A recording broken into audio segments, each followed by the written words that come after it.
Yo, what's up? This is Shadow Rock and ProfoWon of the Floor Gangs and Knuckleneck Tribe, and you're watching I Am Niche, a Gen Xer's perspective, where you see me rant and rave and just be an old man and shake my fists at millennials and Gen Zs so I can have a better understanding of your guys' pop culture, and that way we could bridge the gap of what you would call me a boomer or whatever you want to call me and or Gen Z, Gen Xer, where I just basically just I'm super opinionated, and this the whole point of this podcast is just to kind of the whole name of I Am Niche is that that's what I kind of brand myself as. I'm like very niche in my scene. Obviously, you guys know me as a b-boy, and I've been doing it for 30 years. But you guys have never really got to know me. Only like my closest friends got to know me. So the whole point of the podcast is, what's it like besides me talking about breaking, right, or hip hop? Even though I will be touching those subjects on this podcast, it's more just to get to know me and get to know my guests, and bridge gaps and just start a dialogue and a conversation of just like how we're more similar than different. So before we get started with the first episode, first I want to give a shout out to our sponsor, Zen World CBD. Now, if you go to their website, you can see some of their products, which is one is a roll-on, right? And the thing about CBD is that it's you don't get there's no psychoactive effects, right? So basically, it helps with basically inflammation, relaxation of the mind, and again, you don't really get the crazy side effects. It just basically helps you heal. So I prefer using the nano drops, right? You can put that in a drink, just a little drop, and the roll-on. It's actually a topical you could put on whatever. I put it on my shoulder because obviously I work out a lot, and I'm very active doing handstands and flips and all this crazy stuff. So it helps as far as recovery, repair, and recovery. And the thing is, you can get a 15% uh, 50% off using the promo code Gearheads. Which another thing is that's what I do every Thursday on the Gearheads Breakcast. Myself and JASOUL, we comment and we hack culture and movement. We're on every Thursday, 6 p.m. Pacific Standard Time. You can check out the channel, and you can check out the links later on when I put it on Gearheads Breakcast. So that's my regular stuff, and of course, you can find me on my Instagram at PROFO_FLGZ. So now back to the I Am Niche podcast. Again, before I get started, the whole thing is I started this just because, like, I was part of what I call the Struggle Stream All Stars. And it started with basically shout out to Duke and Don. It was like a channel that we all started with. And, I met different people out here in the struggle stream, right? And one of the guys I met were the guys from the THPP Network. And before I get started, let me pull up their channel real quick. And what I liked about the THPP Network was not just their commentary on different things. What I liked was actually the fact that they were from the Bay. You know what I mean? They would comment on a lot of, interesting topics. But one thing I noticed was, like, in the background, I was like, okay, it's San Francisco. Like, I could relate with that. And, they talked about MMA and they talk about hot topics and stuff. And I was like, whoa, I could really relate with these guys. These guys feel like Bay Area when I watch them. And so, I got to know them really well. And that was really cool because it was like, I could talk about these topics and have similar things. So with Grover, one of the co-hosts, there's Scott and Grover. But Grover, he's similar to my age. He's like in his late 40s, and myself, I'm about to turn 47. So he's a Gen Xer. So right there, we had like a lot of things in common, a lot of like same perspective stuff, right? Him and I found out later on, he went to the same high school I went to. He graduated in 93. I was out there in 94. You know what I'm saying? So it was kind of like I just missed them. So it was like really cool to kind of like, oh wow, we build on a lot of things. But one person that I really got along with too, who's definitely younger, and what makes the THPP Network very very more dimensional is that you have more a Grover who's closer to me, like complaining old guy, and a younger person, and sharing their perspective and having a conversation with him and about different subjects. And the guy that I, like I said, who I really got along with too, even though he was younger, was my man Scott. So introducing to the I Am Niche podcast from the THPP Network, we got my man Scott. What's up, Scott? Hello, how are you doing? How's everybody? Good, man. Doing in here? Yeah, let's look at the comments. Remember, just say whatever. All right, what up, Roman? So actually, one thing, Roman, can you tell me if there's an echo? If there's an echo, then I'm gonna have to put these headphones on. So if you could do that for me or for us, then that'd be great. Cool. So yeah, man. How you doing, Scott? So, like I said, great. I hope I gave a good intro for you, man. Oh yeah. You did a great intro. I mean, not much is really known about me anyway, but I like to keep it that way, and that's the whole point. Like, why, out of the THPP Network, when we watch your videos, you're actually a little bit more, you're more asking the questions, and Grover goes on his rant, like, hey, blah blah blah blah. So, we went to the San Mateo Nutrition Center on what was like J Worldwide's place, right? He was like, hey, meet this guy, he's a good dude. J Worldwide at San Mateo Sports Nutrition, and you picked me up, and then we just had a conversation, and the more we talked, I started seeing actually a lot of similarities as far as ways of thought. So the first question is, how did you start? Because, and I'll pull that up later, but how did you start the THPP Network? How we started the THPP Network? Well, we started the THPP Network because I've always wanted to do YouTube. And then we were having a discussion one day at Grover's place about him wanting to start a podcast. So during this time period, I was like, all right, I'm going to start my Org Unity channel, which is based on holistic development, which happens to be personal development, self-development, and spirituality all mixed together. And I started thinking, okay, THPP Network can be my secondary brand, and I can get my practice, my reps in doing content creation with the THPP Network. So we started doing the THPP Network so it can be a supplemental content for my main channel, but now it's becoming my main channel now, the THPP Network in this case, is because now we've gotten to monetize. And at the same time, what I'm doing and what we're doing with Grover and myself is to scale the monetization aspect of the THPP Network. So also increasing our brand awareness, and then I'll funnel back doing to my original channel, Org Unity. So that's how we kind of started. So Grover came up with the podcast idea, what he wanted to do. I said, hey, why not get extra content out of it and get more practice doing this content creation stuff? Oh, so let me just one thing that I want to add is I learned from zero skills on content creation. I barely was on social media. Actually, my ex-girlfriend created my Facebook account for me. Oh, shoot. Right? So I had no idea about computers, I had some idea. I'm not going to say I didn't know anything, but Photoshopping, Premiere Pro, content creation, social media tactics, social media strategies, YouTube analytics, I didn't know anything. And this was from like 3 years ago. So I wanted to say that just because if anyone is wanting to do content creation, you should not have an excuse of why you shouldn't start now today. Because for myself, I delayed 5 years before I started content creation, and I went down a totally different path, which I shouldn't have gone down. But sometimes I like to think about where would my skills be and where would my brand be and our brand be, THPP Network, and anyone associated with us, where would we be if I had started earlier? So there you go.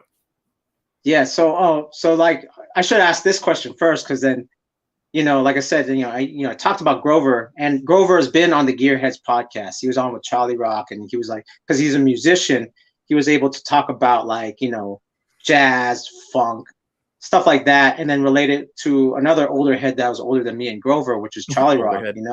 Yeah, the old heads.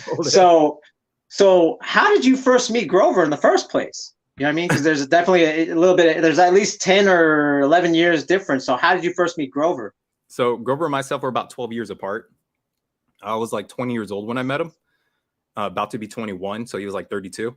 And we met at a former place of employment. We used to both work at retail.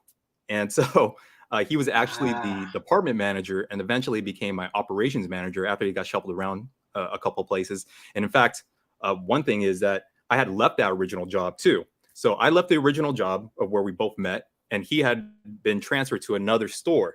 And so then fast forward 2 years later, and we kind of kept in contact, not really. Like we're kind of like, you know how you like, you know somebody, but you don't really keep in contact. But when you see them again, you're like, oh, hey, what's up, dude? So it was like that. And then we came back together because we worked at that same store again because he got transferred back and I worked there again. And so, yeah, he became my operations manager. And so after that, like Grover doesn't really like anybody. Like he tolerates people. Let's just say that he likes to tolerate people. But for some reason, he liked something about me. Maybe I was polite. I don't know. I don't know what it is, but we got along. And so we would have like these liver Olympics at his place where he'd make like fried chicken and waffles. And we'd be just drinking back beers, watching TV or whatever. And so then, like, we went to like some of these like reggae places and some other places. Oh, dope. Yeah. So anyway, yeah, that's how we met. That's crazy. And then so from there, I mean, because like, did you start martial arts because of Grover, or were you kind of into martial arts because of like before Grover? So I did martial arts like so. For the longest time, I've always been in fitness, but then I got really interested in wanting to learn martial arts because at one point in my life, I wanted to be a police officer, but that didn't happen.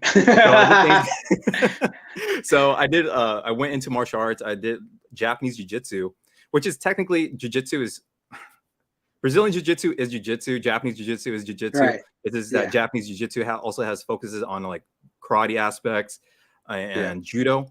But the form of jiu-jitsu I did was from the Nico Jiu-Jitsu school, Danzan Ryu Jiu-Jitsu.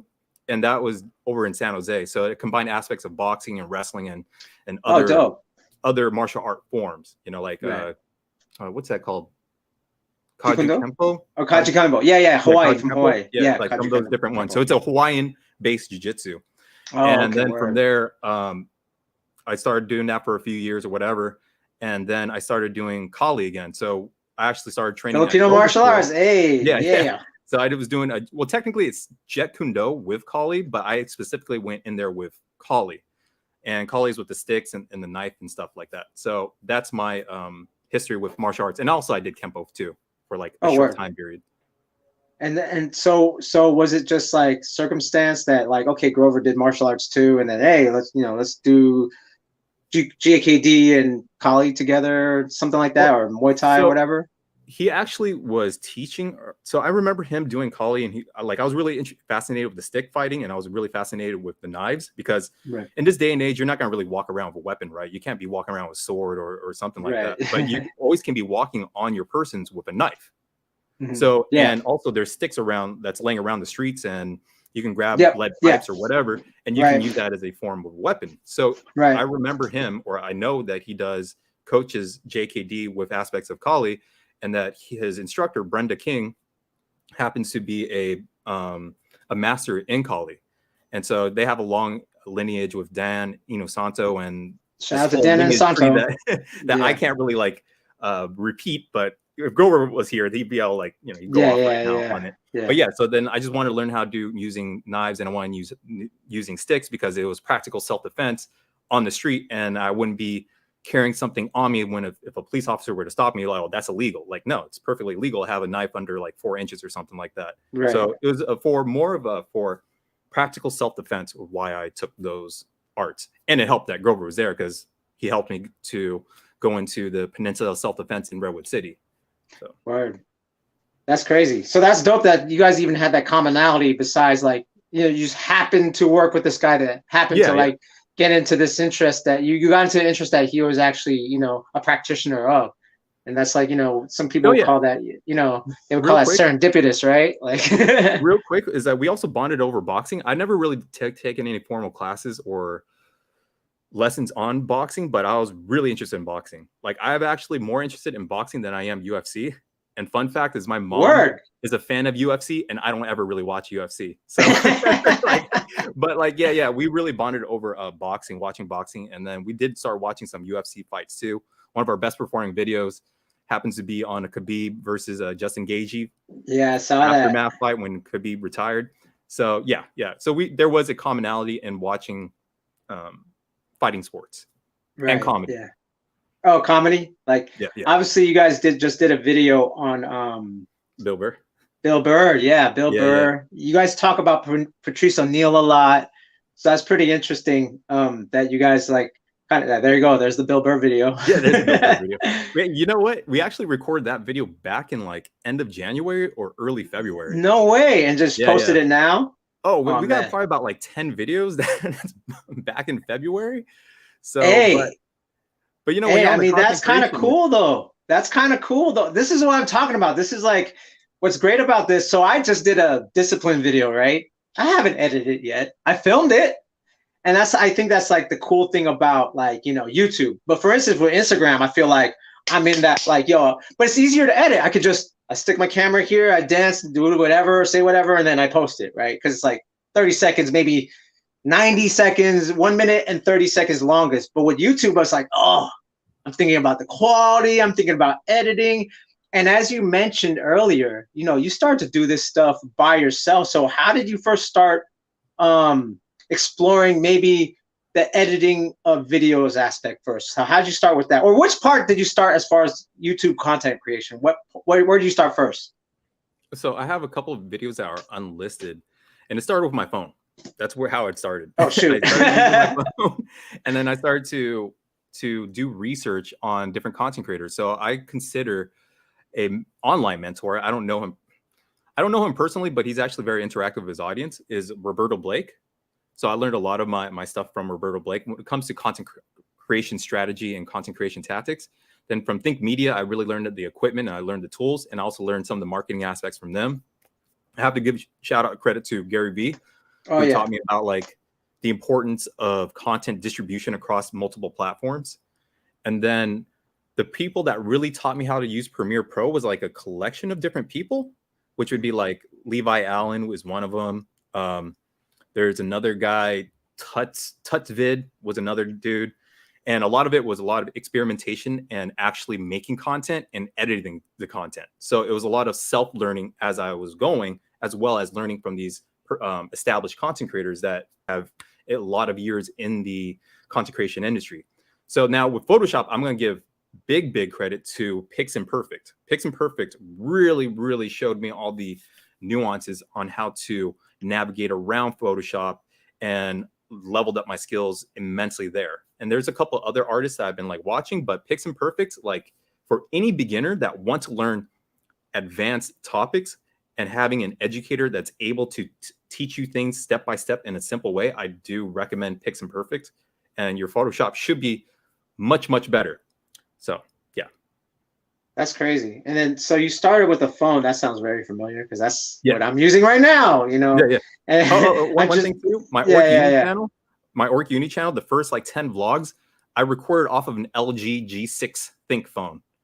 Oh, and then I edited that together. So like, yeah. So don't allow the gear to stop you from content creation. Word. Okay. See, that, I think that's what stopped me for a long time, actually, because I had only access on my phone. And, you know, I started with YouTube. Well, no, I started actually with Facebook. And what got me into the content creation of talking was actually, and here's a cool story. Basically, I would see these rants on Facebook, right? A lot of B-boys or B-girls talking shit. And I'm like, but I'm only looking as, you know, I'm looking at text. So I don't know the cadence of the person saying whatever they're saying or anything like that. So I was like, you know what? I'm good in front of the camera. I kind of did this vlog stuff, or I kind of did. Me and my brother had this. We had a podcast on Ustream back in 2012. We had a whole shout out to Ramel. He had a whole production. So we had engineers and a studio. This was like 2012. And we called it the Epicenter. So we were doing that already. The Formula Gearheads I've been doing for like 10 years at that point. But then once Ustream stopped, we started doing our living room, and then we stopped. Then we stopped that. And then when around 2016, I started going on Facebook Live and just, hey, you know, you guys are talking smack, but I'm going to tell you what's up in front of my face, so you don't know that, you know, maybe I'm not talking smack because you could, you know, see the cadence of my voice. I'm emoting emotion. So that started that. And then I started doing like commentary and stuff like that. So it's crazy how like, and it was just my phone, but I was kind of scared of YouTube because, you know, YouTube was kind of like the quality started getting better and better. Yeah. And, you know, and I was getting more traction on like, you know, on Facebook and Instagram. So I was just like very, very hesitant to go on YouTube. I would like record something and post it, but not be regular as I am now. And I would give you guys kind of like, I think it was like, it was Self-Made and you guys that really said, hey, you need, Yeah, shout you out need to to get Self-Made. on this. Yeah. You need to get on this. You need to like, make content on YouTube. And especially like Grover was like big on like, you like Self-Made was like, you don't have a YouTube, you can be in front of the camera. I'm like, I've done it, but I'm going to Instagram. I'm like, yeah, I'm getting paid from there anyway right But now. remember what I told you? I told you that your personality does really well on YouTube because you seem comfortable in front of the camera, and you don't mind Right. talking. So like that's why I mess with you because I know that you're gonna do well. Like just because of how you conduct yourself on camera, and you actually Right. put a lot of work into what you do. Like I mean, you got like these multiple platforms you're creating content for. So I'm happy that It's you're on the crazy. YouTube thing, and it's now just a matter of figuring out how to work the algorithm and Yeah. work the audience where they start coming in and watching you. Yeah. Struggle Stream All Stars. That's what I call us, the Struggle Stream All Stars. So speaking of YouTube, so a lot of people know you from the Tip Network. What I'm going to share right now is actually your channel. If you're not aware, actually, Scott has a YouTube channel, and Yep. he asked me to pull up these clips right here, specifically. And let's, before when we talk about your channel, I'm going to just put one in the background. Talk about how'd you start the channel, and what's the premise of the channel?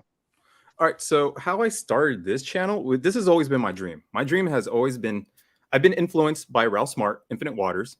He happens to be doing New Age spirituality. So, but I cannot not give him credit to inspiring me to want to do YouTube. So everything I came from starting YouTube was from a spiritual, like it sounds really funny to say, but it comes from a spiritual purpose. The people that really taught me the business of content creation was, like I told you, Roberto Blake, Chris Dole of the Future, Think Media.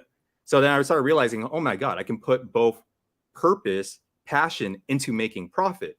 So the whole premise of this channel was to promote the message of holistic development. Holistic development, what it is combining your own unique individual spirituality, whatever way it is. Either you have no religion or you have a religion. It's having the spiritual connection with what you do in everyday life and your connection to the universe and connection to what gives you purpose, what gives you energy, what gives you the drive to keep doing what you're doing every day.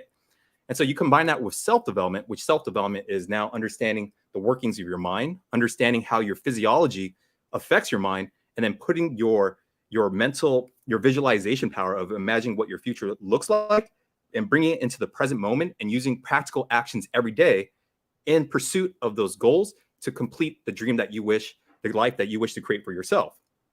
And it's also managing expectations too, because sometimes if you're not going to be able to hit the dream, like you can't be fully disappointed and not keep going and keep trying to live every day to at least better yourself every day. And then the added thing with that was personal development. So personal development is actually learning some kind of skill that can bring some type of service or value in the open market that people are willing to pay you for. At this point, people would be willing to pay me for video editing. They would be willing to pay me for graphic design. So your own personal development is depending on what you want to do and what you want to learn about. If you want to code, if you want to break dance, if you want to, I don't know, start a business, selling insurance, I don't know. It's all up to you. So the original message is with holistic development. And so I got away from that because, oh, hey, what's up before the billions? What up? Jordan LaForge, what's up, bro? What's going on, dude? Dude, I love that guy, dude. I really do. Yeah, man. Cool guy. So now we're getting to the meat of one of the things that, you never really talk about, right? You never really talk, like, on the Tip Network, it's like, hey, Grover, how you feel about this? Yeah, everyone sucks, blah, blah, blah, blah. Right? So right now, Gen Xer, yeah, everyone sucks.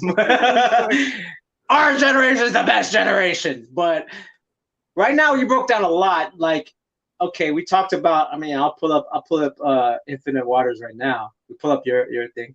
So we talked about, like, you just talked about like spirituality. And that's one thing that, like, I barely talk about, but I feel like because it's spirituality, people, like, what really kind of like aggravates me a little bit is that the moment you say spirituality, everyone jumps on it. Like They think about the new age spirituality where magic manifesting and all that. It's like, no, spirituality is your own spiritual practices and what you do every day. If you're an atheist, you have spiritual practices because spirituality is your connection between the self, the unique individual, to the universe, because you are part of the universe. You came from the universe and you are composed by the universe.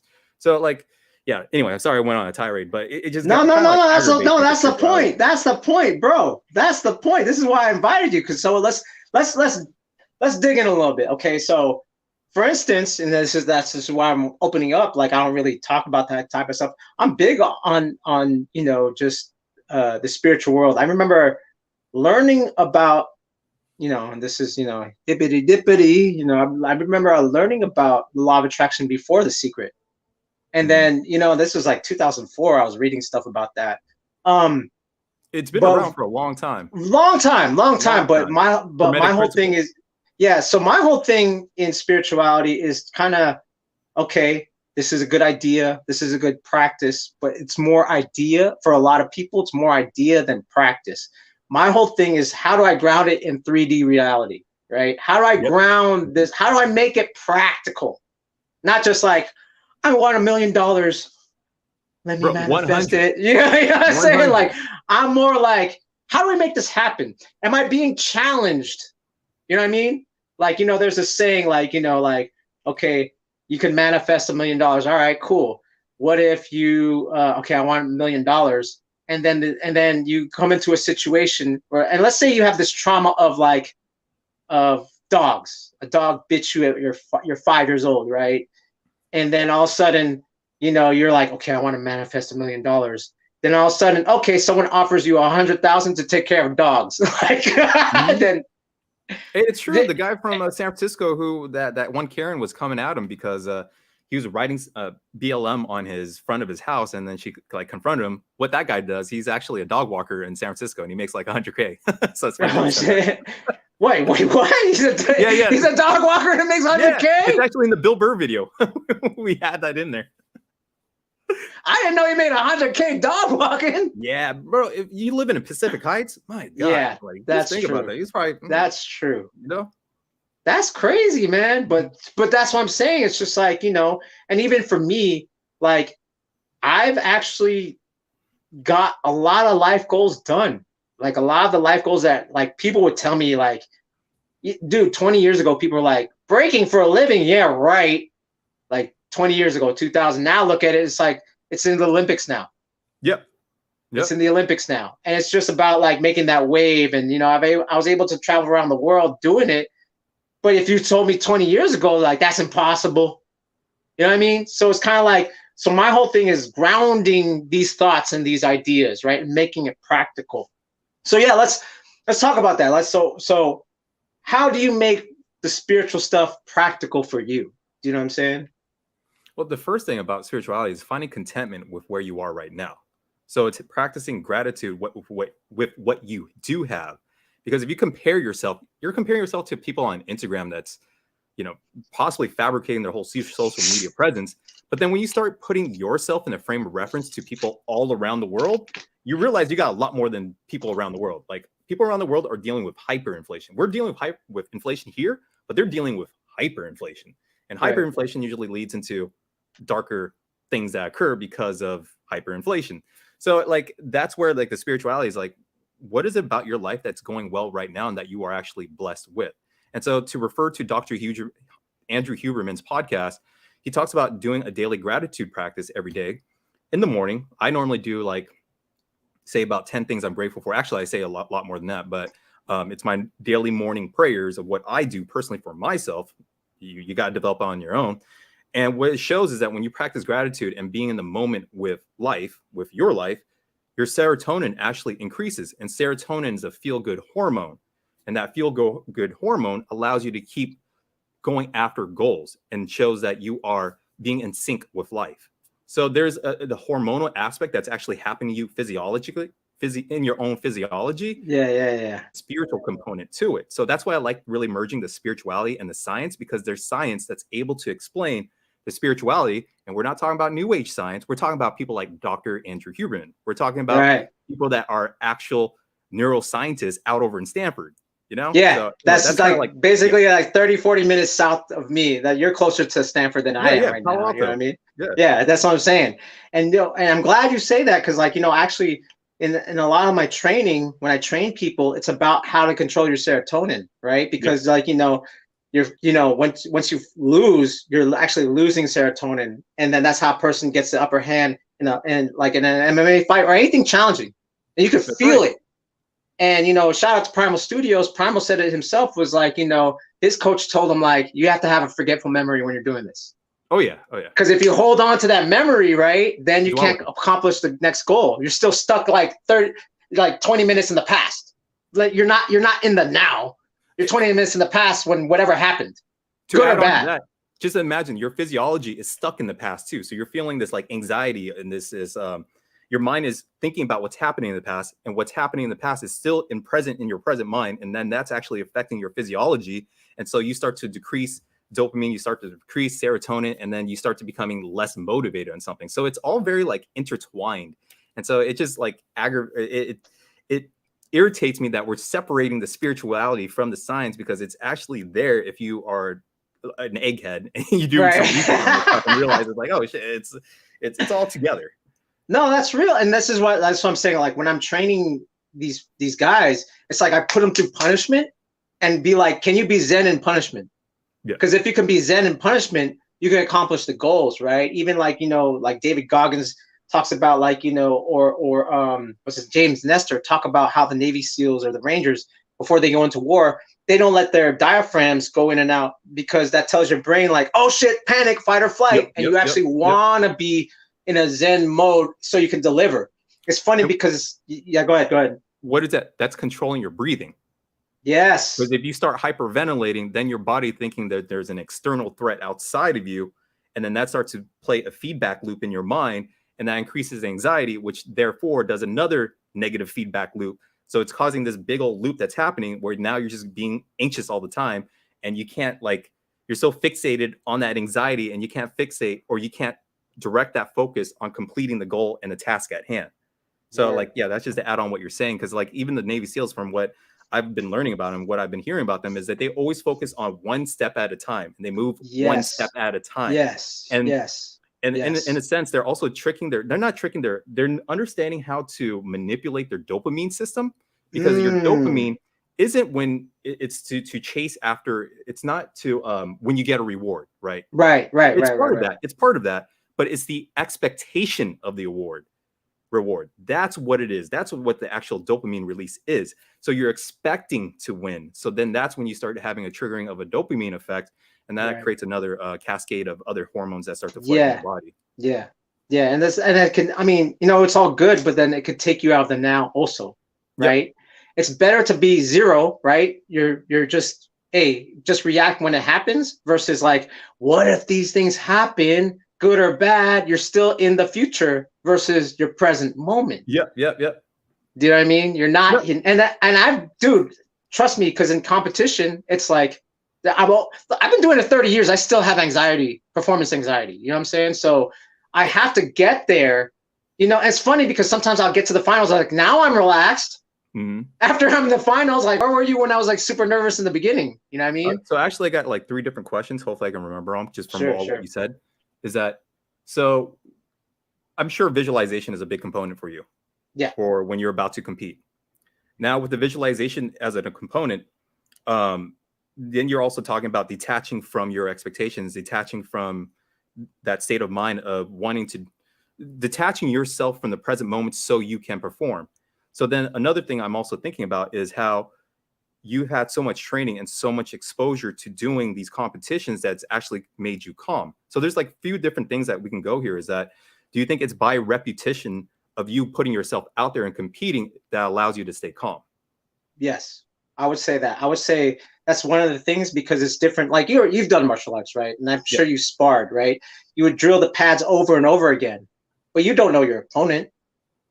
You know what I'm saying? You don't know your opponent. So that's the X factor. It's like algebra. It's the X factor. So you have to rely on your muscle memory, at the same time be calm, because if this guy's tagging you, and it's like, so that's why it's like, for instance, a guy that's a street fighter that always gets into a fight in the street, is usually good because he has experience, but he's limited in maybe his arsenal. He has one good punch that knocks the guy out all the time, right? Versus a guy who just does pad work, who never sparred, that guy's gonna get him. But eventually, once the guy that just does the pad work and he spars a lot more, and then you add in like sparring in front of like 100 people, you start getting used to those environments till it becomes like walking, right? So no matter what, it's reprogramming your nervous system and what to expect, and then you can relax into the technique. You get out of your own way, as I would say, is like, dude, this is dope. This is dope. So would you say that core message is about putting yourself out there and actually just doing it, regardless whether you fail or not? Of course, you always want to have incremental progress where you're becoming better, but you got to put yourself out there first. Okay, so now we're gonna go into the whole point of this damn podcast. I am niche. Here's my rant. All right, you millennials and Gen Zers, you guys think too much because everything has been theory. I'm sorry. When you play Call of Duty, your fingers and your brain has the experience, but your body doesn't have the experience. When you're looking at stuff online and it's triggering you, it's the idea that's triggering your nervous system versus you experiencing the thing. So you know it alls. Have you been there yet? Or have you read about it or watched it on YouTube? Old man rant, Gen Xer, I've experienced it. Okay. Hey, so that's a great rant, but I want to give a shout out to Jada's perspective, because Jada's perspective actually was one of the people that really got me to start thinking about org unity and going back to holistic development and talking about concepts and topics like this. Because I went over to crypto real quick because I needed to get out of my own way, just like you were talking about. I needed to get out of my own way. I was being too perfectionistic with some of my videos, and some of my videos had like 10 views, and I put like 3 weeks into the editing of the video. If you actually go watch it, hopefully you guys do, you'll see that some of the videos before the crypto, I put a lot of motion graphics and higher concepts in there. So I got to give a shout out to Jada's perspective and talking to you, Pro. Like, I want to get back to holistic development when I start up org unity. Right now, I'm really busy on scaling THPP Network first. But like, I want to get back to these concepts because this to me is my purpose. This is what I'm actually really driven by. So now going back to that's cool. And that's again, that's why I wanted you on here too, because I wanted to kind of plug that part of your YouTube content. Because, you know, I'm sure, like I said, people know you from the THPP Network, but when we had the conversation, I was like, whoa, this guy's actually really deep. And, you know, the ideas that we share is very similar. And, you know, and this is the thing too. It's like applied, and this is the gap we're bridging. It doesn't matter if you're competing in a competition that's baseball, basketball, fighting, or making a video. It was the expectation that disappointed you. That was like, well, why am I going to put in that much work and blah blah blah blah. But you never know because because that whole serotonin dropped when it was only 10 views versus like, you know, versus like if it was like 1,000 views, you'd be like, I'll keep doing this. Hey. I'm gonna keep doing this. Just let me jump in real quick. Actually, doing that, it gave me like I've been disappointed a lot in my life. I've been through a lot of things. Through a lot of things, but I'm not trying to snitch on myself, basically. Right. Things I don't want to talk about, right? So, but the thing is, it's taught me not to be so emotionally invested into numbers. I want to always make progress. I always want to make progress. Like, don't get me wrong. I'm about self-development. I'm about personal development. So if it's development, it naturally means I want progress. But I've learned to also detach myself from numbers. Like sometimes Grover gets all like, well, we're not getting enough views. I'm like, bro, the answer is more content. Let's look at the data. Let's look at analytics. Let's see what we can do better and just keep on moving forward. So that's just going back to what you were saying is like detaching yourself from the expectations. So you don't have that your dopamine system's getting all haywire. It's more of like just enjoy yourself and learning that skill and put that progress into developing those skills every day, because eventually you'll become a master like Pro. You'll become a master in your own domain. You'll outshine people. And it takes getting out of your own way, getting out of your own mind, getting out of your feeling anxiety of like, what are people going to think about me? Man, you can reach the top levels. People are going to think about, they're going to be offended by the things that you say anyway. They're always going to be critical of you anyway. I mean, the internet's an amplification of that. It's fine. It's part of the territory. In fact, if they come at you even more every day and being more critical of you, that means you're doing something right. You know? So here's the thing too. So I'll give an example and then we'll move subjects. So basically there was this big competition in last November, right? It was a freestyle session. There was a 40 and up battle and I put everything on it. And, you know, the first round I killed it. You know, my preliminary, I killed it. And then when I did it, when I was on the big stage, oh, I ate shit. And I put everything, all my expectation on there of like, who am I? If I win this, I'm gonna get these accolades. I already have accolades, but I was still like, I'll get this over 40 and up accolade that I thought it was gonna be this thing. Fast forward, I messed up, felt bad for like 2 weeks, and then got over it. And then I joined a competition not too long ago, maybe April or May. I didn't care about winning. I ended up winning. And this is what I'm saying. In November, I was in my own way because I had these expectations of this will be me and that, and then it was like, and then I felt like giving up. I'm not going to do it next year. Everyone turns 40. That's really good. That has a name. I'm like, why am I thinking that? I just need to create a moment. I have to get out. I didn't enter that competition without in my own. I was in my head versus like, I want to enter these and I tell you, man, I win at least 10 out of 10 competitions. I'll win 8 of them when I don't care. Right, literally, because my body just takes over. It knows what to do. So, are you relying on your training? Is that what it is? You're relying on your training. I rely on the drills. It's straight up. I have another crazy story about that. I don't know. Should I talk about that? I had an out of body experience before in battle, and that shit was crazy. Describe that. I could pull it up. I could actually pull it up. All right. Oh, I can't believe I'm going here. Okay. No, like honestly, I'm really interested on how when they get. I've never given commentary live about this. Okay, this is the first time, and this is an experience that was out of body, and it's documented. Well, it's like so we're talking about dance. There's called the whirling dervish, and it's a Sufis, right, where they spin around in circles. And how when you start spinning around in circles like over and over again, like your equilibrium gets all messed up and stuff, and you start like falling over. But these guys get into a spiritual transcendent state of mind because it's part of their religion, this actual whirling dervish type dance. And what it shows also is they did some scientific tests on these dudes, and if they found out that the equilibrium that's in part of their ear, I forgot the exact scientific terminology, but it started to rewire itself where these guys can actually be spinning in circles for like hours. And they would be completely not disoriented. They would be completely in tune with the moment and being in this like religious transcendent state, which part of your brain is called like the nucleus accumbens. You guys have to double check me on that. But that it gets activated when you hear music and you start to transition into a spiritual state of mind. So I mean, it's just really fascinating, and it makes absolute sense. What you're talking about is like you relied on your training, and you've done so much training over the years, and you found yourself being like, I'm sure there's music. You're breaking the music. I'm pretty sure of that, right? Yeah. And then you got yourself in this transcendent state of using your spirituality, your mind, and your body coming into together as a holistic style in itself. Yeah. So I've talked about it online, but I've never did commentary on it. So we're gonna react and commentate to when there was no such thing as mind. I've talked about it like in workshops.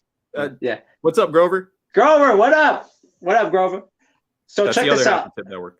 Yes, sir. So this happened in 2011 in Singapore, and this is the finals, right? So it's with my crew, Floor Gangs.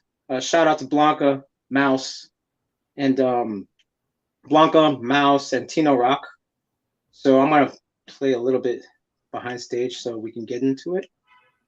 Okay, so here we go. So this is where I basically am not conscious, and this is where I was bullying the guy, right? I'll pause it when I need to pause it. So right here, I go for this flip, boom, back of my neck hit. Okay, so that's the crazy part. The back of my neck hit right here. I lost, and the thing is, I lost kind of conscious. I got my bell was rung, right? You look like your bell was rung right there. Yeah, right there. Right there. And then, so right here, I was like, oh shit, I could have broke my neck, right? That was the first thing in my mind. This seemed like forever, right here. This seemed like forever at the moment, right? So right here, I was like, right here, I was like, I'm gonna walk back to my line because I know what's going to happen because I've seen it happen. It's almost like you're punch drunk and you're trying to like still go. You're doing the Muhammad Ali, right? Yeah, and I was like, all right, no, I'm not gonna look stupid. I've seen people look stupid out there, and they're all toppling themselves and whatever. I'm gonna just eat it and walk back to the line, walk back to my crew. Right here, I take one inhale, right here. Okay, so I'm about to walk in the line, right? Then it was almost like the old, Grover knows what I'm talking about. It's like the old turntables when you have a record player. The old ones, you can't just, it would take a while to go back to regular speed, right? Not like the turntables now, you can just let go and the music is regular. That happened, and right here, my mind's going, go back. Go back, what are you doing? Go back. My mind's like, go back, stop dancing. Stop dancing right now. Stop, stop, stop. What are you doing? Stop, what are you doing? Stop, what are you doing? Go back, go back. You're gonna look stupid. Bro, what was that? No, watch this. Boom, boom, boom. What? Dude, that's so like the Jackie Chan Drunken Master. I started thinking about that when you're doing that. Dude, like, so that, I was not in control. That was not, my mind was, go back. You look stupid. Go back. But if I didn't take that breath in, I believe I would have crumbled and it would be like this. And the breath work is important, man. So like that right there, I was like, so I'm not in control. I'm literally not in control. All right. So there's a scientific component to it where it's your muscle mental memory was kicking in and you perform the actions that you needed to perform in that competition. But what do you think it was? Because I can also even see it like being adrenaline taking over too, like giving that extra like oomph of energy. But what do you think? Honestly, I don't know what it was. I just know that it made me believe that I'm not in control, that my subconscious is in control, my muscle memory is in control. And so like I talked about that event in November, I still messed up, but because I know this happened 12 years ago, I was like, or 11 years ago, I was like, my body knows how to take over even in a mess up. I'm emotionless. I just let my body take over. Even my mind was like, I just messed up. No, it knows, my body knows what to do even if after it messes up, because I train it that way. So well, that's why the repetition, right? Yes. And the thing is, you stay calm. If I go into the story of, oh, I messed up, then I was going to mess up my moves even more. Yeah. But at that point, what you just saw, there was none of that. I was still like, my bell was rung. And I was like, go back. Don't do it. Stop. Did you hear the music? Did you hear the music when I was doing that? Nothing. No? My consciousness was like, go over there. What are you doing? As I was doing those steps, what are you doing? Stop. So that's why I think ideas are great, but without the execution, it doesn't mean anything. Yeah. Like with the law of attraction, there's action inside of the law of attraction. So everyone always talk about like, oh, I'm gonna manifest this in my life, manifest that. It's like, well, you got to do the work first. I mean, some people might get really lucky. It's like a lotto win. It's a 1 in a trillion chance. I don't know what the odds are, but it's like you can get struck by lightning twice before you hit the lottery. So it's like if you want to manifest something, you have to put the odds in your favor, the probabilities in your favor. So if you want to go after, I don't know, like I don't know what would be a good thing. Like do content creation. If you want to blow up on YouTube and get 1,000 subscribers, well, you got to do every day. You got to publish and make content every day. You got to level up your skills. You got to know how to make thumbnails. You got to learn the literature, learn the lingo of how YouTubers do things. So it's like, yeah, man, that's really inspiring. That shows that discipline and work every day helped you to manifest like where you're at in your life now, bro, where you are a breakdancer with many accolades. And even through a mess up like that, where you look like you were punch drunk right there. And you were able to because I was looking like the Jackie Chan Drunken Master. Like, you know, dude. Like that was, dude, honestly, that's super impressive. I mean, I don't really watch much breakdancing, but every time I see you do it, I'm just like, damn, this guy's really still doing it. Like it's crazy because like, you know, all my crewmates thought, oh, you faked it. That was a good character thing. I was like, I was really passed out. Like I didn't want to do that. So yeah, it's crazy because the you know what you're talking about, the spinning. That's what it was. So that means that my mind is not a big factor. Meaning, my conscious mind are just ideas versus the subconscious mind doing these actions, and my nervous system doing these actions that I've learned in repetition, like walking and talking and words and blah, blah, blah, until I start tapping into the true witness. Because at that moment, I was the witness. There was no choice of being a witness. There was nothing, because I couldn't control it at that point. Oh, yeah, you're saying that you felt like an outer body experience, right? Yeah, right. I was watching myself. I can see like getting into the zone is very much the same way. Like when you're first learning something, it's really hard. You're really like mindful of everything you're doing. Everything is in spotlight focus of like, oh, what do I have to do here? Like, oh, I'm stuck on this problem. My brain's starting to hurt because I'm trying to problem solve this. But then like, I'm going to refer to video editing, and you got this like big old interface and you know what to do. You don't know how to move these clips around, and your computer is like breaking up and dying and it's not connecting to the internet.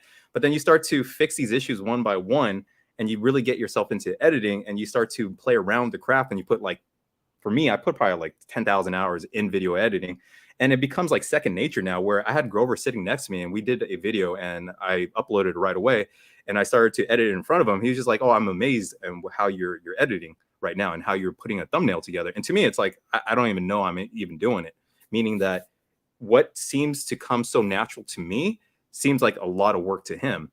And it just shows that once you develop that mental muscle memory into doing what you do, your body's going to take over, and it's going to be easy. And it's your time doing that one particular thing is going to be shortened. So if you just imagine yourself doing that one thing every day and learning new skills every day to complement that one thing you're going after, it's going to fast track you into the right direction.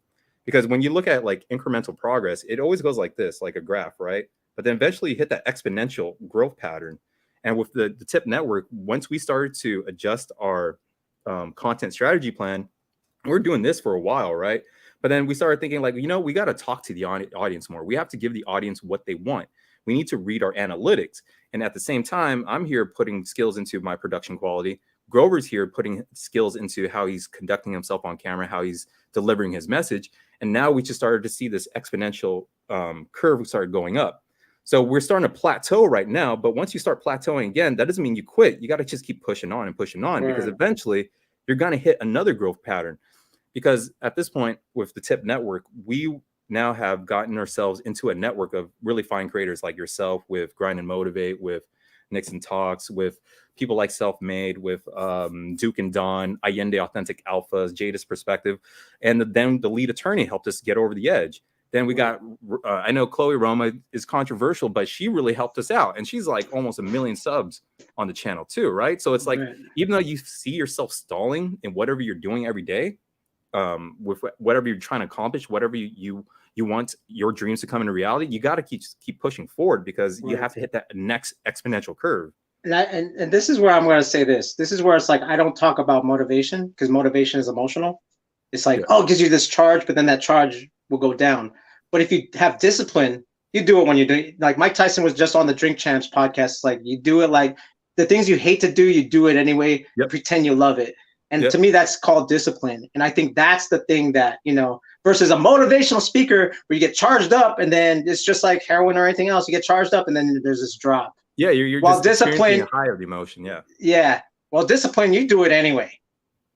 You know, if you think about it, when you're a baby walking, you're just motivated to do it, but you did, and then it was enough discipline for you to keep going to learn, and it becomes second nature. And I think that's the thing that people, when like that's, and I've said it before, and this is going to be the discipline video, but I'm going to say it again anyway, is that, you know, January 1st, everyone has that New Year's resolution. By January 13th.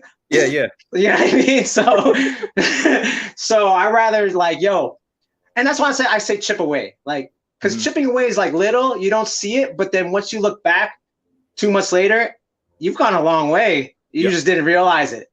It just doesn't feel like it at the time.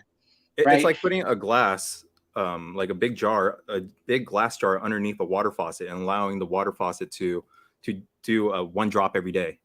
And so it might take a long time before it fills up the water jar, but eventually it's going to fill up the water jar or the glass jar, and it's going to overflow the glass jar, and then it's going to need a bigger container. So like the hard work in putting in the effort every day to become better, it does take work, but it does pay off too, where you become like, it becomes natural to you, and you start to really enjoy just doing the little stuff. Enjoy doing an activity that's actually bringing fulfillment for yourself. And what you're ever doing in this activity is going to bring entertainment to other people. It's going to help them in some way, help them feel fulfilled. Like us doing this content, I don't know, maybe it's going to resonate, maybe it's not going to resonate with people. But then maybe you say something that finally clicks in somebody's mind, and all of a sudden they start to see the light in whatever they're doing, and then they keep pushing forward. So that's just all what it is like always doing the hard work every day, because you never know who you're going to impact. And most of all, you don't know how much you're going to impact yourself and see where it's going to bring you onto the next trajectory of life. Like just like you going on Instagram, you started doing your Instagram. I mean, it's a tough feat to even make like 10,000 followers on Instagram without clickbaity shit and whatever. You know what I mean? Like, now you got yourself here on YouTube, and I hear your CBD sponsorships. I hear you with you working the Olympics and stuff. And it's just like, dude, you got to put yourself out there. But I mean, I'm sure there's like many days that you didn't want to do any kind of work, right? I never want to do work. What are you talking about? I don't want to do that. Let me tell you guys, I don't want to work out. I don't want to work out. I want to just dance. But the truth of the matter is, I can't just dance. I have to work out to maintain the dance. If I could just not dance and be 14 years old and eat whatever I want, I would. But I don't. I have to do these things to, like, you know, get to where I want to get to. And that's understanding the reality of aging too. Like understanding that your body starts to not heal as fast over time, and that some parts of your body might deteriorate. And the only way to not allow it to deteriorate is to put your body in motion, is to use it or lose it. If you don't use your body, if you don't exercise your body, if you don't exercise your mind, what happens? You start having an increased risk of Alzheimer with your mind. Your muscles start to fade away. You can't perform the same actions you used to do yesterday, today. So I'm about that, man, dude. See this? I told you, man. We're gonna open up on some stuff. We're almost an hour in. No, told honestly, you. What I tell you? That, you invited me here to talk about this stuff, because I don't get enough reps to talk about this stuff, and it's like, you know, it's actually a very big part of me, and I'm really happy that we're talking about this, because it's giving me more inspiration to start up my channel when it's time. Right now, I'm very money focused. I'm letting you guys know, man. I'm trying to scale tip, right? We're trying to make the brand bigger. Right. So then we can establish a bigger network of other content creators, because we really do push for the creator economy. If we can onboard more content creators, learning more skills that make them valuable, not only for themselves, but also their audience, but also if bigger content creators want to hire you one day for their channel, you got some extra skills that might be able to pay, that you might be able to make a side hustle out of. So with the creator economy too, is that you can also now establish your own brand and push out your message and what you want to, how you want to inspire people. Because when people watch your content, like I watch Ralph Smart, Infinite Waters, this guy, all he does is, I mean, not all he does, but he's in front of a camera, in front of this big old green hedge bush. Talking about spirituality, right? Talking Infinite about like, waters. Infinite waters. Infinite waters. Deep divers. Deep divers. You know? So like, you know, and then he inspired me to do what I'm doing right now. And he had like, Ralph Smart doesn't ever really talk about the business side of content creation. I discovered that myself. I discovered that this new creator economy is onboarding more people every day, where we're earning more money for these tech platforms, because YouTube is owned by Google. And then you got all of these other companies, all these other brands that want to work with creators like ourselves, because we have an impact. We have a reach to the average person out there in society, because we are average people out here in society trying to do big things. So like, I don't know where I was going with that, but like, it's go after the thing that excites you and put work in every day. And those days you won't find excitement to keep doing what you're doing, but that should not stop you from doing what you're doing, because it's like this. It's like, if you feel excited every day, eventually you're going to hit a plateau where it doesn't excite you. So you're going to have one of those days where it's kind of an off day, but you keep putting in the work because your skills are leveling up because you're putting in the work. But then once you finally achieve that goal and that accomplishment, then you're going to get this big old dose of dopamine and serotonin. And it's all going to say, oh, it's great. Like, I manifested this whole thing in my life now. Like, great, brand sponsors are talking to me. I'm talking to these bigger content creators I used to watch on screen. Like, you know, it's like, anyway. Yeah, that's real. Nah, okay. So here's the thing. That was a good segue. It was a good segue because you're like, YouTube's owned by Google. So now we're gonna get into like, the ending. Like shows are always 3 parts, right? Beginning, middle, and end. This is kind of we're getting towards the end part. And here's the thing. This is the whole point of the I Am Niche podcast, is that again, a Gen X's perspective, right? where I'm like, I don't understand you young kids when what you do with your TikToks and your like, anime and all that,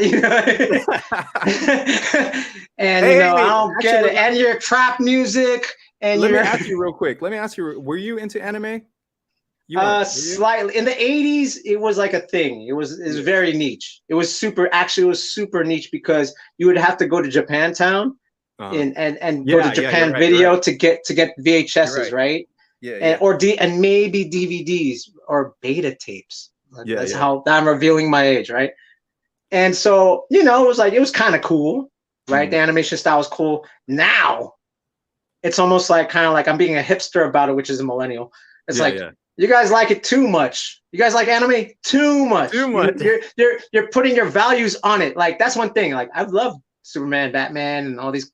I never was like I'm gonna be that person.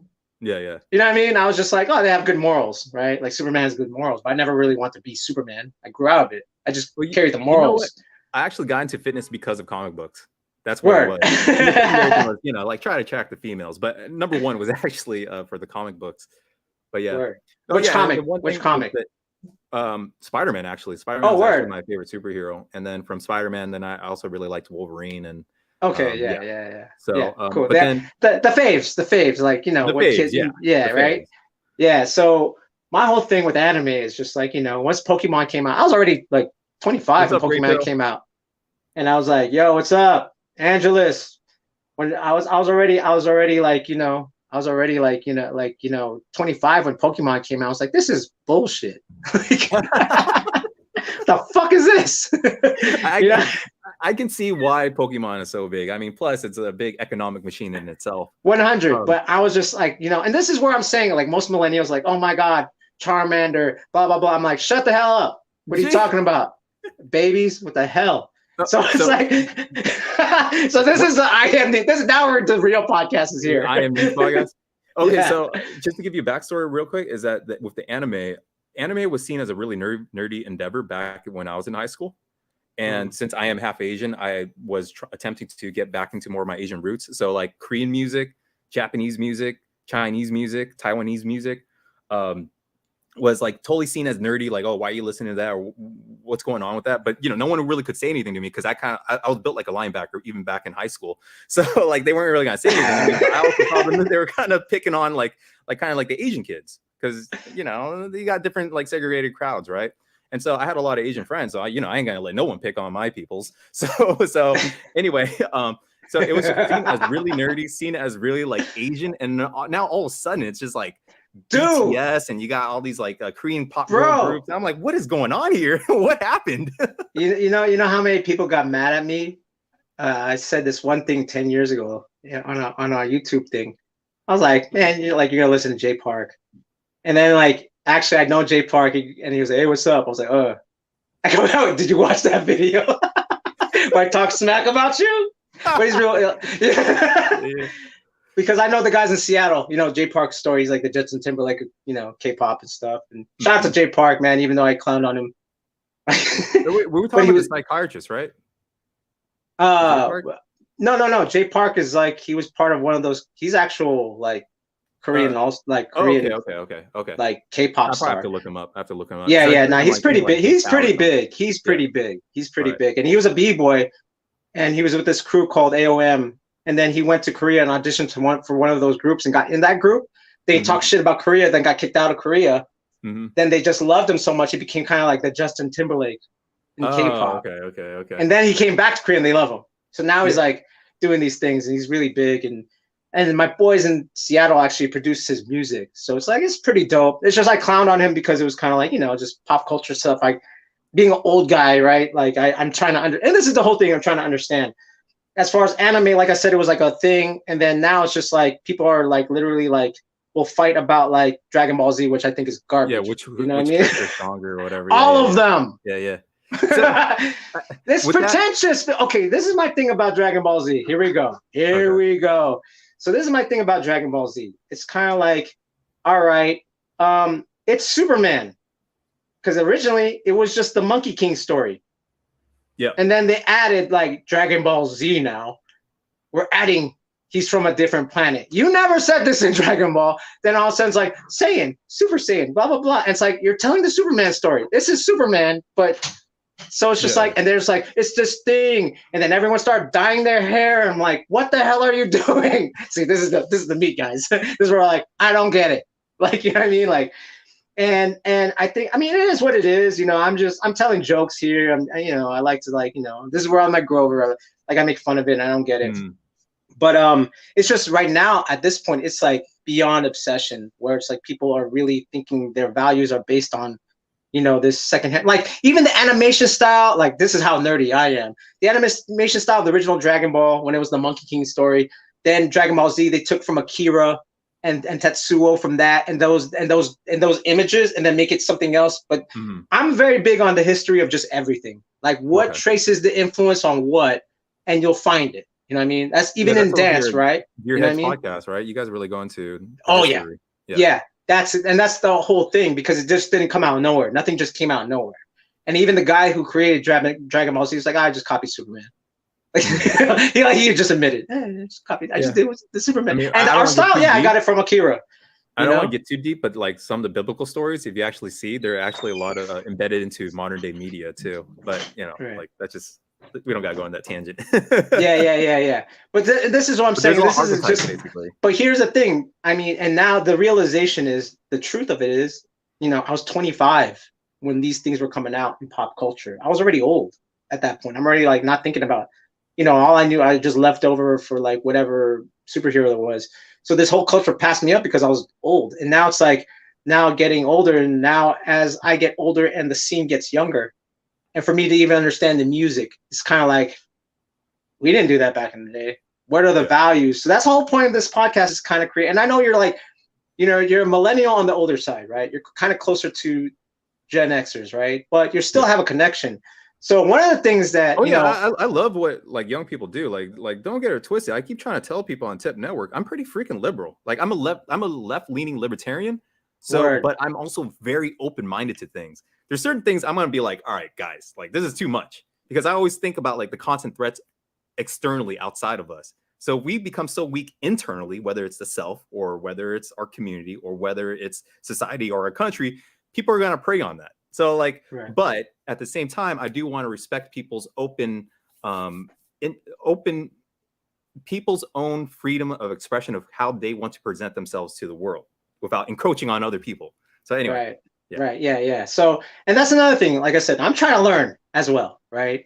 I'm trying to learn the obsession with certain things, because again, I have different, I'm a latchkey kid. Most kids don't even know what that is, right? A latchkey kid, here's some education. A latchkey kid is basically your both parents or single parent that I was raised in was too busy to work, so they couldn't afford they couldn't afford daycare.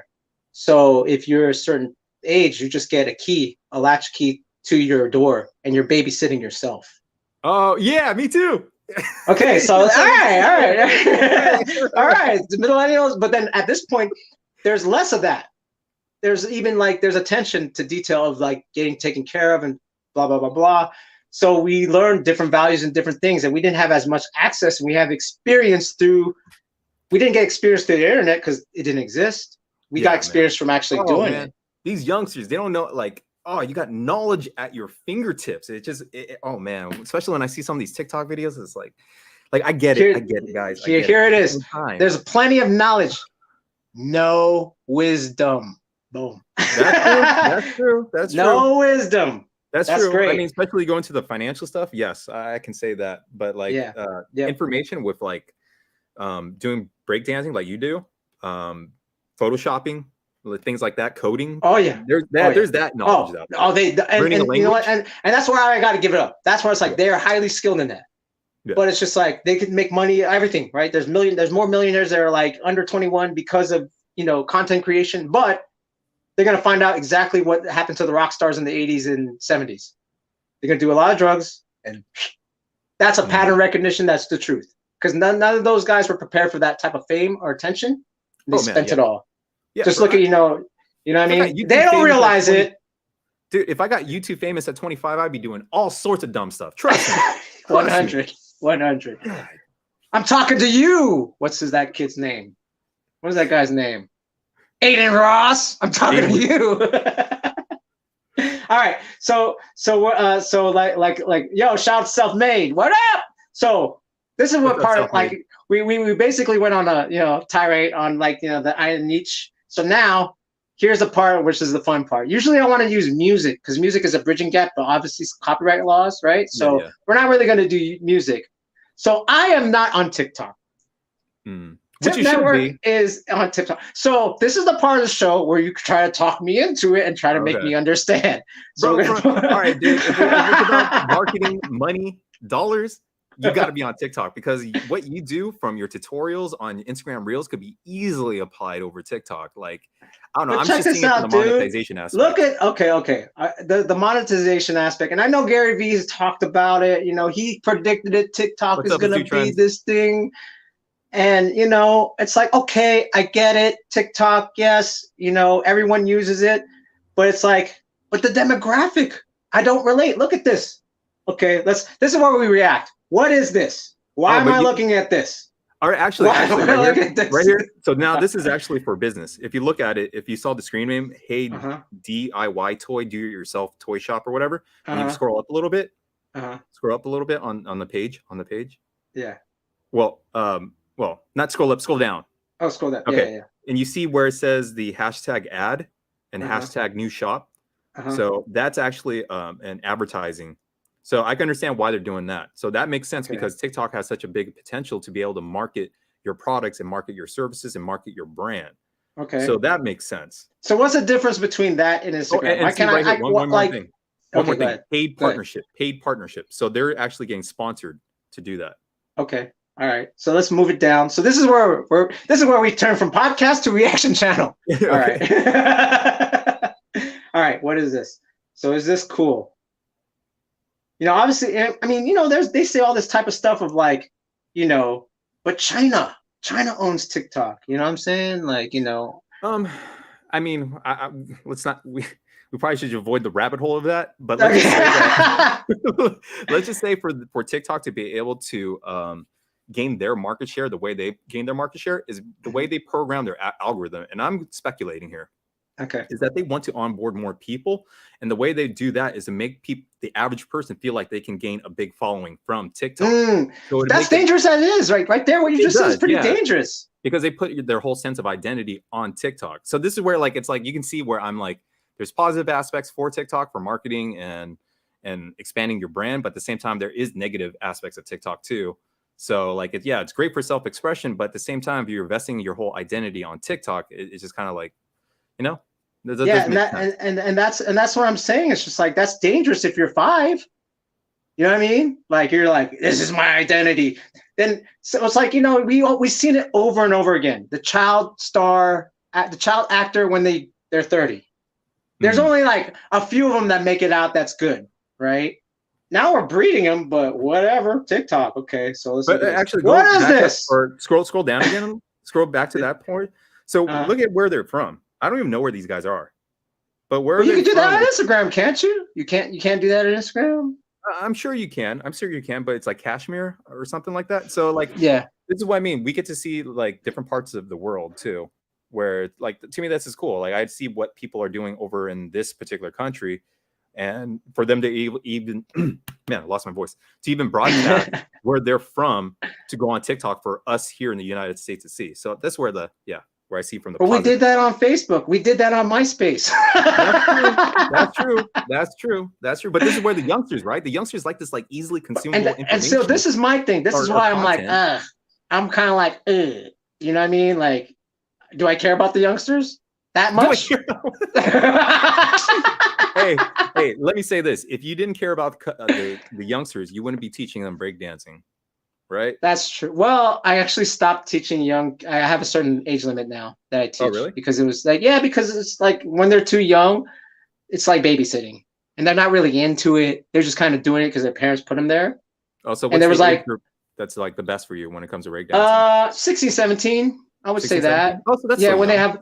Yeah, but it's not like, but when you say young, I'm thinking 9. Oh yeah, no, I'm thinking more like 11. Yeah. I'm like, ooh. All right, so this one. This is just some chick, just some girl. Sultan Okay, official. I need validation. All right, that's great. Okay, she might be a celebrity, but I'm not sure this page is a celebrity page. But she might be a celebrity over in, I'm not gonna try to guess her ethnicity. I'll get in all sorts of trouble.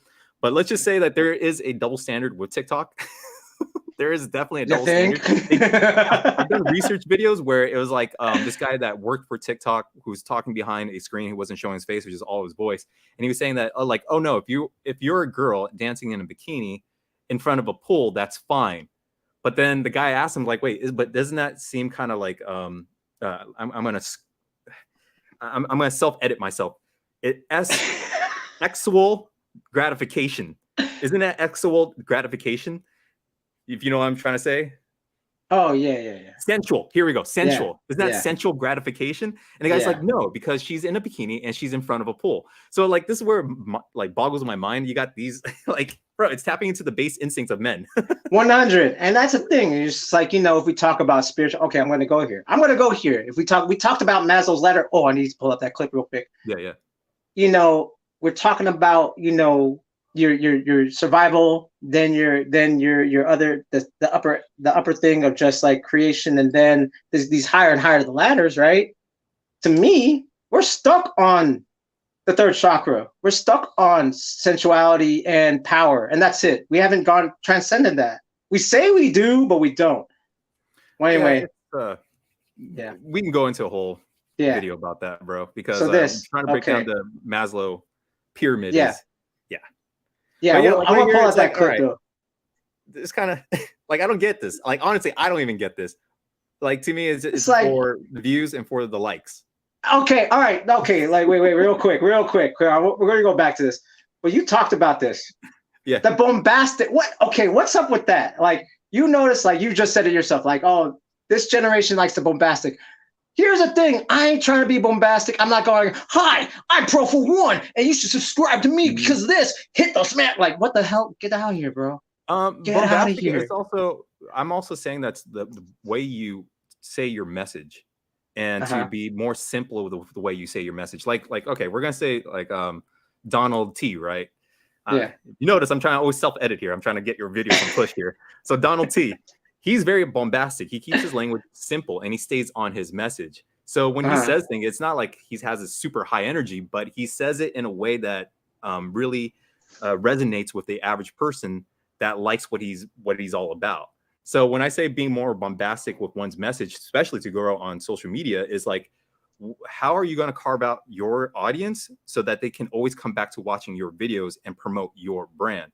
And so what I've noticed sometimes, like right here in this whole podcast episode, we've gotten to really high-ended concepts and topics that could start really losing people because it gets too intellectual. And in that way of thinking, you're also now not making it so much.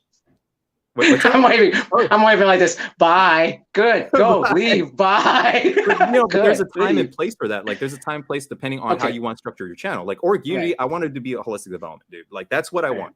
Like, I'm moving. I'm still gonna do crypto stuff because I still believe in Bitcoin and all that stuff. But I want to go back to my roots and go back to holistic development. Now with THPP Network, our audience is not like, they like the intellectual stuff. Only our diehard fans are really into the intellectual stuff. But to see all the new people come in, I can see that they're getting bored because from the back end analytics, they're not really staying onto the video as long and they're not subbing over to the channel. So I started thinking, okay, like, we got to get simpler with our messaging. We have to be more edgy with our messaging while still being YouTube friendly so we can grow our subs. So it's like, you just got to learn how to play the game. And that's why this is what I'm saying. You're playing the game and I get it. It's cool. For me, I Am Niche podcast is like, no, I'm gonna be super niche and triple down on the niche. Oh yeah. That's my point. Like, I'm holding, I didn't do it on my IG. I'm not gonna do it here on YouTube. I'm not, you know what I mean? Like, I'm just not. It's just, for me, it's just, I just understand it's a slower burn for sure. It's gonna be a slow burn, but because I didn't know with IG was gonna be like that, but it is starting. Like it's. I've seen this. I've grown the wisdom from it to be like, okay, I could transfer the same attitude. It's not going to be like overnight, right? And it's just like, and that's what I'm saying. We're just you get to see me yell here. Like, I don't really yell I kind of do. Here, I yelled like 3 or 4 times, 5 times. You do, especially when we talk about this TikTok. You're really getting animated. Yeah, exactly. And then, it's like I debate people all the time in person. That's where it's like, you guys actually got to see it. You got to see some of the stories. I got to hear some of your stories too. All right, I had enough TikTok. Let's pull up real quick that Maslow. Now I'm getting back to cerebral. Let's pull up that Maslow's ladder. This is kind of calling back to this is my friend Joe Corzo. Right. Mind first and your body for this situation here. Practical. That's how to explain. I get it. There is a relationship with spirit, with God. Like, this is Scott's Instagram right here. Tell us a little bit more about this clip. So this clip is talking about the Maslow's hierarchy of needs, and what Joe Corzo, my friend there, who's now a working actor in LA, and I was telling Pro about this, where Joe, when he came over, we were actually roommates, and he drove over in his bucket Honda Del Sol, which is like a 93, 94. It barely made it over the Grapevine hill. Right. So if you're going to LA, you're trying to make it over into LA, you have to go this like big old mountain hill thing. Yeah, Grapevine. All the trucks go over, right? And it's a notorious place where sometimes boulders will be coming down on the highway, as well as a lot of cars would get stranded over there because they would overheat. So like he made it over there, and he got to live with us, where he actually lived in our living room for a time period. And from there, he didn't start in acting or anything, but he started going to acting classes, started networking with people. Then he finally got himself some working roles in commercials and some minor roles in like actually syndicated television programs. So like nice. He was just talking about spiritual development. He was talking about financial development. He was talking about persistence and going after and being confident with being persistent and never stopping. And so now he's like actually starting to manifest all these things because he took all those necessary actions to get him to a place where now he is a working actor in Hollywood.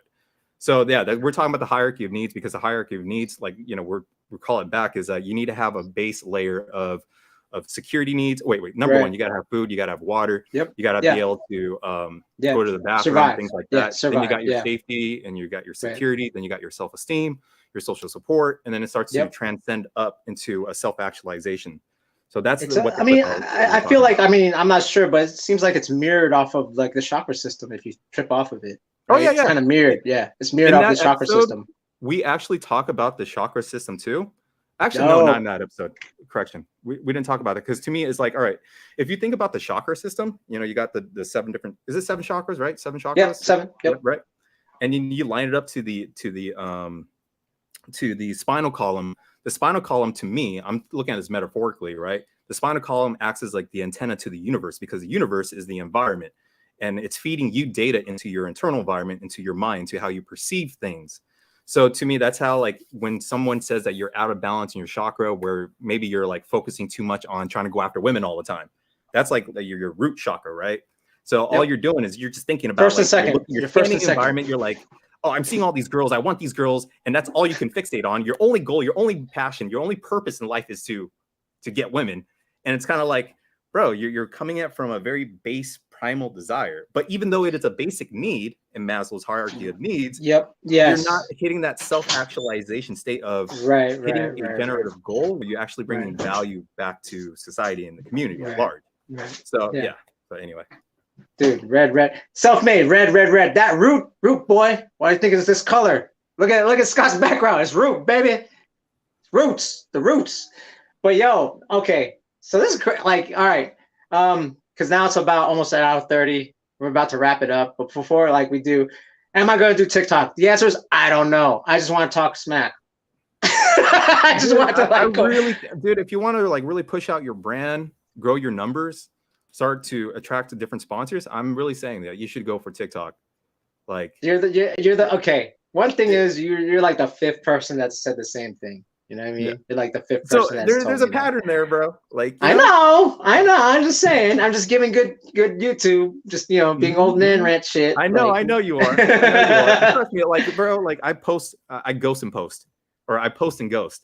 Yeah. We got post and I ghost because there's like really nothing. Self-made Zoomer. I'm a Gen Xer, not a boomer. This is fun. I love how self-made called it the snake chakra. I mean, you gotta be. That's Kundalini stuff, man. You know, You know what I'm saying? There's Kundalini. The snake goes up like this. Hey, bro. Like goes up. Yeah, Kundalini, right? Because you can start talking about like the tantric sex and all that stuff. Yeah. But wait, the funny thing is, man. I used to date this one girl, right? Oh no! Here we go. Your chakras are on the line, Scott. Your chakras are on the line. Grover was like, hey, he used to refer to her as the snake charmer. Like, oh no. Okay, sorry, I got off track. I don't want to get into it. It's all good. Nah, so so first thing, you have fun?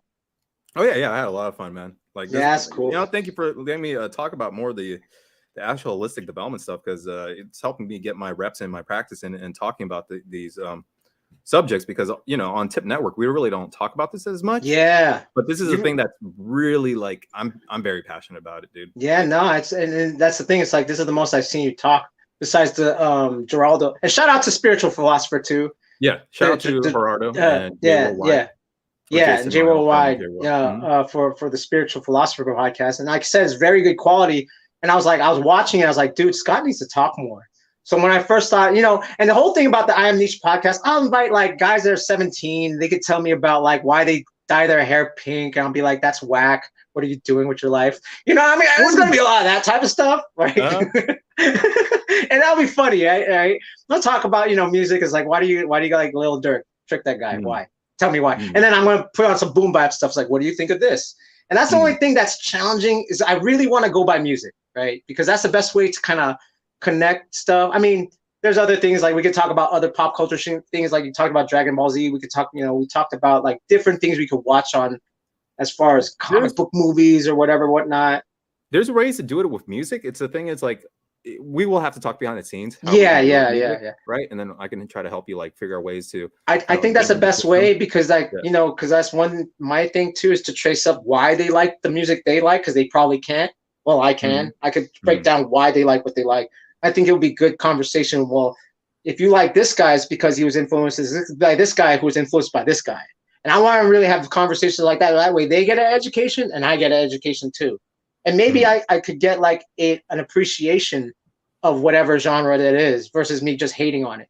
That's ultimately what it is. It's like the hating is the funny shit, right? I'm just talking shit, right? But then the actual intent is like, I'm just trying to learn, man. I'm trying to understand. You know what I'm saying? I'm trying to understand. Even if I agree with it or not, I'm just trying to understand. Yeah. Helps me get views. So this is where, like, where I say I'm open-minded. Like, if you notice on me, I don't have any tattoos. I don't dye my hair. I don't do any of that stuff. But I'm also like, I understand why people get a bunch of tattoos on them, why they dye their hair, why they dress a certain way, because it's all individual expression. I mean, if we're all the same, I mean, this would be a pretty boring universe, bro. Like, I want some differences so we can have a clashing of ideas and find out where are the best ideas and what ideas are just completely ridiculous. And ultimately, it's that. And ultimately, is to get better ideas, right? Because that's the thing. It's like, if I show you a perspective that you've never seen, you might approach your art or your expression in a different way, even more deep and more in depth, and it might become better. You never know, right? So that's the whole point of this podcast. I'm gonna put your stuff. Where can they find you, Scott? Well, number one, they can. On Instagram, I'm at Scott.T with 3 E's. So you can look for that. That's more of my like semi-personal one. Actually, I really don't even have a personal one, but that's as personal as you can get. You know, it combines the best of Tip Network mainly right now, and also Orgunity, and more of my thoughts of what I usually think about.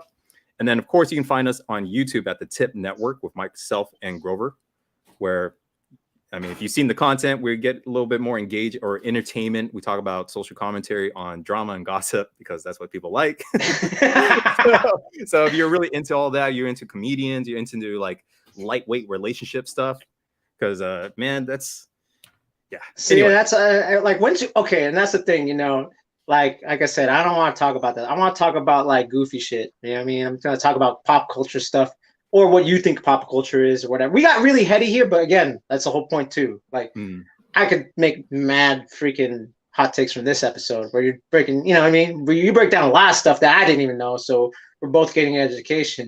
Do you have any other shout outs before we wrap it up? No, just shout out to all the people that were here to watch this. I mean, I don't know. Every time I do something, I'm almost like, oh man, it's incredibly dry. It's incredibly whatever. But you know, Good. like you said, man, Good. You got to just push out the content. You got to keep on going forward. I mean, that's all you can do is make progress. Yeah. Give me the dry mouth. Put salt in my mouth, and it's dry. Yeah. See, that's what, you don't see me do that on the other shows, right? Like, you get to let loose here a little bit more. Yeah, I get to just be like, oh, no, that's good. Like I was talking to you earlier about having I Am Niche, like one of your own channels, one of your own brands, to be more about you and what you think and how you perceive the world, your own perspective, and the changes that's happening in our society, especially with the different generations. Yeah. And yeah, man, it's been good. Like I've never had this many viewers just tune in live, because like no one relates to me just talking about breaking except for the B-boys and B-girls. So this one was like a little bit cooler. Like this is the most I had interaction on the live, man. So shout out to the chat, man. You guys have been really funny, and you know, I want more of this. Like I said, it's gonna be more of just talking to people, and just, you know, the subject will be about them, and the subject will be about like pop culture, and like that's what I'm saying. We'll talk on the back end about the music thing, because I think that's the thing that's really gonna, like, you know, we get to, you know, it's like here's the real one. Why you millennials and Gen Zers love lo-fi so much? Dude, we could have gone into that. We could have gone to copyright-free channels and talked about that. I use that for editing and concentration. Yeah, you know? I do too, but it's just like, I'm like, okay, that's cool. I love it. Actually, I do like lo-fi, but the obsession with it, it's like, what's going on? And then at the end of the day, I'm just talking smack. I'm just talking. I just like to give I like the bus balls. Huh? You can blame Casey Neistat for that. There you go. He puts lo-fi music in all his vlogs. Yeah. So. You and your PD Pies and your H3s and your and your Call of Duty. Back in my day, we had Atari 2600 where everything was less than 8-bit. All right, man. So again, you know, before we wrap up, you can find I'm Shadow Rock and ProfoWon of the Floor Gangs and Knuckleneck Tribe. You can find me on IG right here, PROFO_FLGZ. And if you don't know about my other show, the Gearheads Breakcast on the Gearheads Breakcast channel, we're on live Thursday, 6 p.m. PST. Go follow us there. And one more thing, to Zen World CBD. Use the Gearheads promo code. You get 15% off of Nano Drops and the topicals. You know what I'm saying? Shout out to Roman and all them there. Again, this is the I Am Niche podcast perspective, Gen Xers perspective, where I like to shake my fists at you young people. Peace. All right. And we're out. Thank you, bro. That was fun. Yes, sir.